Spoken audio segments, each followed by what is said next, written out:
දිනන්න හරි පරදින්න හරි අපි දැන් මේ රේස් එක යන්න ඕනේ නේ. ඔයා දන්නවද? මං ඉස්කෝලේ යන කාලේ දිනලා තියෙන එකම එක රේස් එකකින් විතර. ඒකත් ගෝලි රේස්. ඉතින් මට කියන්නකෝ කොහොමද මගේ අලුත් මහත්තයා? කරුණා නදියක්. පීන උනත් ඉන්න පුළුවන්. ඉස්සර නම් මං අඳුරන මිනිස්සු කෙනෙක් හිටියා. ඕනම හදිස්සියකට ඉල්ලපු ගමන් දෙනවා. එයාත් එහෙමයි මාත් එහෙමයි. වීසා වදින්නේ කොයි වෙලාවෙද අපි කියන්නේ. පේන හැටියට ළඟදීම වීසා වදී වගේ. මේ හින්දි සිනමාවේ කඳුළු බිඳුව.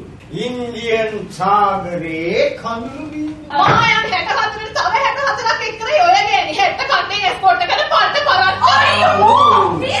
මේ මහත්තයා ගෙවල් පොලේ දෙකක් ගන්නවා මේකට මම. කෑ ගහන්න එපා කියලා කියන්නේ. ඔය ගෑන්ගේ කැරක්ටර් සංස්කෘතික දෙපාර්තමේන්තුව දැනගත්තොත් එහෙම ඕගොල්ලන්ගේ ලයිසන් එකක් කැන්සල් කරලා දාන්න. මට නම් බෑ ආපහු ඔළුවටවත් කසාද පනින්න මොකද? Brisbane, Brisbane, Brisbane.